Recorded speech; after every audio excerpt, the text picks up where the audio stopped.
Good morning children. सपनों के से दिन पढ़ा रही थी। लेखक गुरदयाल सिंह। पूरा नाम गुरदयाल सिंह। 10 जनवरी 1933 को जन्म हुआ। पंजाब में कर्मभूमि पंजाब, कर्म क्षेत्र साहित्य और इतनी सारी रचनाएं हैं। भाषा पंजाबी है। साहित्य अकादमी पुरस्कार मिला, पद्मश्री, ज्ञानपीठ पुरस्कार मिला। अमृता प्रीतम के पास गुरदयाल सिंह दूसरे पंजाबी लेखक हैं जिन्हें ज्ञानपीठ पुरस्कार मिला था। और पंजाब के जैतो कस्बे में 10 जनवरी से 30 साधारण परिवार में जन्मे गुरदयाल सिंह ने बचपन में कीलो हथौड़ों से काम लेते हुए शिक्षा पूरी की और कलम पकड़ी। 1954 से 1970 तक स्कूल में अध्यापक रहे। पहली कहानी 1957 में पंचदरिया पत्रिका में प्रकाशित हुई। जब कॉलेज में प्राध्यापक हुए तो अपने उपन्यास पढ़ाने का मौका मिला। अंततः यूनिवर्सिटी में प्रोफेसर के पद से अवकाश ग्रहण किया। गुरदयाल ठेठ ग्रामीण परिवेश और भावबोध के लेखक के रूप में जाने जाते हैं। बड़े सहज रूप से अपने पात्रों का चयन खेतीहर, मजदूरों, पिछड़े और दलित वर्ग के लोगों के बीच करते हैं, जो सदियों से अपने समाज की उस दूषित व्यवस्था के शिकार है जो पीढ़ी दर पीढ़ी उनकी शारीरिक हड्डियों को नहीं गलाती रही है। उनकी पूरी मानसिकता को दीनहीन और बेबस बनाए हुए हैं। पंजाबी भाषा में उल्लेखनीय योगदान के लिए इनको ज्ञानपीठ पुरस्कार, गुरदयाल सिंह अपने लेखन के लिए साहित्य अकादमी पुरस्कार, सोवियत लैंड नेहरू सम्मान, पंजाब की साहित्य अकादमी सहित कई अन्य पुरस्कारों से सम्मानित होने का गौरव प्राप्त हुआ है। इन्होंने बतौर लेखक कई देशों की यात्रा भी की। उन्होंने अब तक 9 उपन्यास, 10 कहानी संग्रह, 1 नाटक, 1 एकांकी संग्रह, बाल साहित्य की 10 पुस्तकें और विविध गद्य की 2 पुस्तकों की रचना की है। इनकी प्रमुख कृतियां हैं मढ़ी का दीवा, अथ चांदनी रात, पांचवा पहर, सब देश पराया, सांझ सवेरे, क्या जानूं मैं कौन। गुरदयाल सिंह का निधन 16 अगस्त 2016 को हो गया। कल पढ़ाया था कि द्वितीय विश्व युद्ध का समय था। इनका जो राज्य था नाभा रियासत में पड़ता था। अंग्रेजों ने नाभा रियासत के राजा को पकड़ लिया और वो लड़ते हुए मारा गया।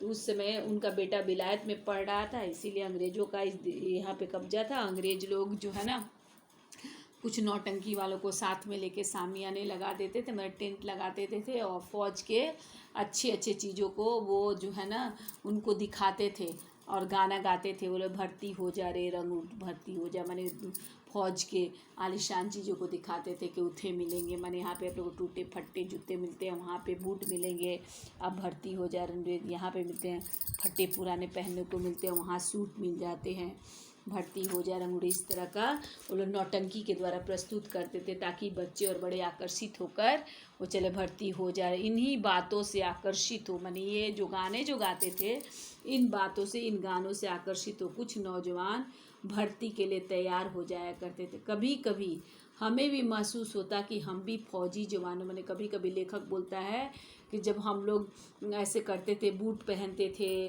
धोबी की धुली वर्दी पहनते थे, तो उनको भी फौजी जवान जैसा लगता था। पालिश के बूट और जुराबों को पहने जब स्काउटिंग परेड करते थे तो उनको लगता था कि हम फौजी ही हैं। मास्टर प्रीतम चंद को स्कूल के समय में कभी भी हमने मुस्कुराते, माने पीटी सर जो थे स्कूल के समय में कभी ने लेखक ने उनको हंसते मुस्कुराते नहीं देखा था। उनका ठिगना कद, माने उनका छोटा सा कद क्या था, शॉर्ट हाइट के थे, दुबला पतला, पतले दुबले थे, परंतु शरीर कैसा था, गठीला था, गठा हुआ था माता के दागों से। उनके चेहरे में क्या था, चेचक का दाग था, है ना, चिकन पॉक्स कभी हुआ, उसका बाज सी तेज आँखें बहुत तेज, सब कुछ देख लेते थे। खाकी वर्दी, चमड़े के चौड़े पंजों वाले बूट, मैंने खाकी वर्दी पहनते थे, चमड़े के चौड़े पंजों वाले बूट पहनते थे, सभी कुछ मैंने उनका पूरा ऊपर से नीचे तक हुलिया जो है ना डराने वाला होता था। उनके बूटों की ऊंची एड़ियों के नीचे भी खुरियाँ लगी रहती थी, मैंने उनके बूट में जो ऊंची एड़ी बनी रहती थी उसके नीचे भी खूर लगे रहे, खूर मतलब शोल लगा रहता था। शोल कैसा, तांगे, घोड़े जो तांगा चलाते हैं तो उनके पैर घिस जाए, पैरों में चोट लग जाए, इसीलिए उनके पैरों में क्या कहता है, लोहा का खूर ठुकवा दिया जाता था। अगले हिस्से में पंजों के नीचे मोटे सिरों वाले कीले, माने पाँव के नीचे मोटा सिर वाले कांटी ठुका रहता है। यदि सख्त जगह पर भी चलते तो खूरियों और कीलों के निशान, माने कितना भी कड़ा से कड़ा, सख्त से सख्त जगह पर ऊपर चलते थे तो उनके जूते के कील और जो शोल था उसका निशान वहाँ बन जाता था। हम ध्यान से देखते, इतने बड़े और भारी भारी बूट पहनने के बावजूद टखनों में मोच, ध्यान से देखते थे बच्चे कि इतने भारी बूट पहनते हैं, इनके घुटने में मोच तो नहीं आती। उनको देखकर हम यदि घर वालों बूटों की मांग करते, मैंने उनका बूट पहनने का स्थिति देखकर बच्चे जब घर वालों से कहते कि हमें भी बूट चाहिए, तो माँ बाप कहते टखने टेढ़े हो जाएंगे, मैंने तुम उतना ऊंचा बूट पहनोगे तो तुम्हारे घुटने टेढ़े हो जाएंगे और सारी उम्र तुम सीधे नहीं जा। मास्टर प्रीतम चंद से हमारा डरना स्वाभाविक था। मैंने टीचर से, पीटी मास्टर से वो लोग डरते थे, स्वाभाविक था, क्योंकि हम उनसे नफरत भी करते थे। मैंने बच्चे डरते भी थे, उनसे हेट भी करते थे। कारण था उनका मारपीट, वो हमेशा मारते पीटते रहते। हम सभी को, जो मेरी उम्र के, वह दिन नहीं भूल पाया। मैंने एक दिन की बात है, बोले जो बच्चे हमारे क्लास में पढ़ते हैं वो, उन लोगों को ये बात नहीं भूल पाया जिस दिन वह हमें चौथी श्रेणी में फारसी, मैंने चौथा क्लास में मास्टर प्रीतम इन लोग को फारसी पढ़ाते थे। उर्दू को तो तीसरी श्रेणी तक अच्छा अभ्यास हो गया था, परंतु फारसी तो अंग्रेजी से भी, मैंने ये लोग तीसरी क्लास तक उर्दू पढ़े थे, उर्दू लोग को आ गया था, लेकिन फारसी क्या था, अंग्रेजी से मुश्किल था। अभी मैं पढ़ते एक सप्ताह भी ना हुआ होगा कि प्रीतम चंद ने हमें एक शब्द रूप, मैंने जैसे होता है ना क्रिया का शब्द रूप होता है, जैसे पास्ट प्रेजेंट पास्ट पार्टिसिपल होता है ना, उसी तरह सब लैंग्वेज में होता है। तो शब्द रूप याद करने के लिए मास्टर प्रीतम चंद ने दिया और आदेश दिया, ऑर्डर दिया कि कल इसी घंटी में जबानी सुने। मैंने कहा कि याद करके आओ, कल इसी अगली पीरियड में हम सुनेंगे। हम सभी घर लौटकर देर रात तक उसी शब्द रूप को बार बार याद करते रहे। मैंने सब लोग रात में बहुत देर तक, परंतु केवल 2-3 ही लड़के थे।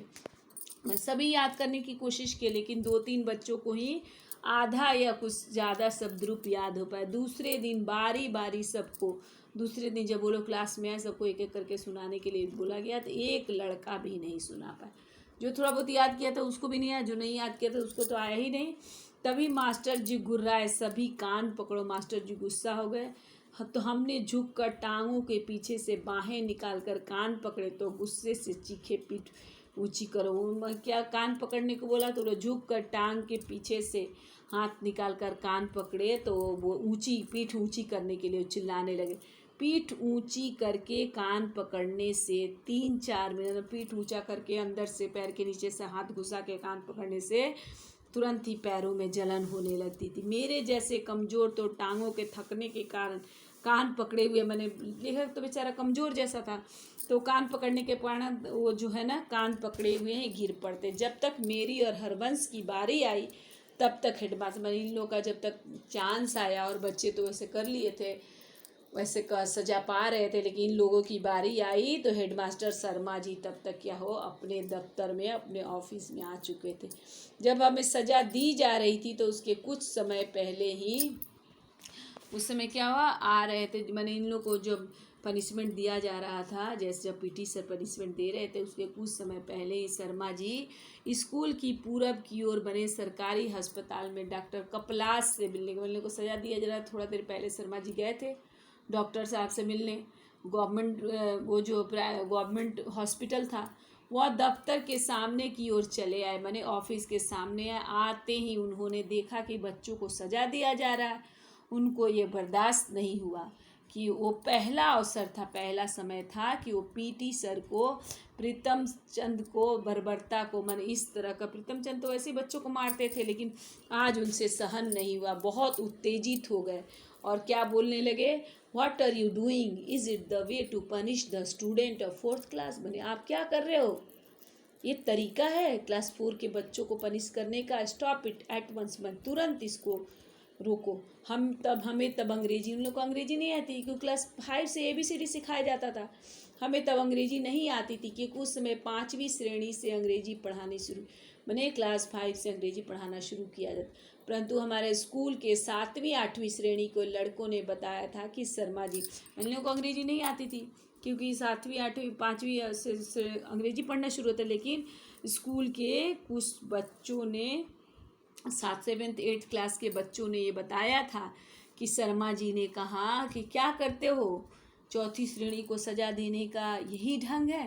मैंने 7वीं 8वीं श्रेणी के इन लोगों को समझ में नहीं आया कि हेडमास्टर साहब ने क्या कहा। तब 7वीं 8वीं क्लास के बच्चों ने बताया कि हेडमास्टर साहब जो है ना पीटी सर को बोले कि आप क्या कर रहे हैं, क्लास 4 के बच्चों को सजा देने का तरीका है, फ़ौरन बंद करिए। शर्मा जी गुस्से से कांपते बरामदे से ही अपने मैंने क्या किए, वो कॉरिडोर में आए थे अपने, फिर ऑफिस में चले गए। फिर जब प्रीतम चंद कई दिन स्कूल नहीं आए, उसके बाद मास्टर साहब जो पीटी मास्टर बहुत दिन तक स्कूल नहीं आए, तो यह बात सभी मास्टरों की जुबान पे, सब मास्टरों सब टीचरों बात कर रहे थे कि हेडमास्टर शर्मा जी ने उन्हें मुअत्तल कर दिया। मुअत्तल मतलब सस्पेंड कर दिया है, निलंबित कर दिया है। मुअत्तल करके अपनी ओर से आदेश लेकर मंजूरी के लिए हमारे रियासत की राजधानी, मैंने वो तो नाभा रियासत था ना, नाभा रियासत की राजधानी जो है, रियासत की राजधानी नाभा था, सॉरी, वहाँ पे हेडमास्टर साहब ने इनको मुअत्तल करके वहाँ मंजूरी के लिए, मैंने इन्होंने तो सस्पेंड किया था, लेकिन वहाँ से जब तक मंजूरी नहीं मिलती तब तक मास्टर साहब को नहीं रखा जाता, पीटी प्रीतम चंद को नहीं रखा। वहाँ हरजी लाल नाम के महकमाए तालीम, हरजी लाल नाम के शिक्षा विभाग के डायरेक्टर थे, जिनसे मैंने वो हरजी लाल जो शिक्षा विभाग के डायरेक्टर थे, अगर वो आदेश देते तभी प्रीतम चंद की ज्वाइनिंग हो सकती थी, इसीलिए हेडमास्टर साहब ने वहाँ ज्वाइनिंग के लिए मंजूरी के लिए भेज दिया था। आज इतना ही तक बेटा, कल थोड़ा सा पढ़ा दूँगी, क्वेश्चन सर दे दूँगी। थैंक यू बच्चों, घर में रहिए, सुरक्षित रहिए, खुश रहिए और पढ़ाई कीजिए। Thank you.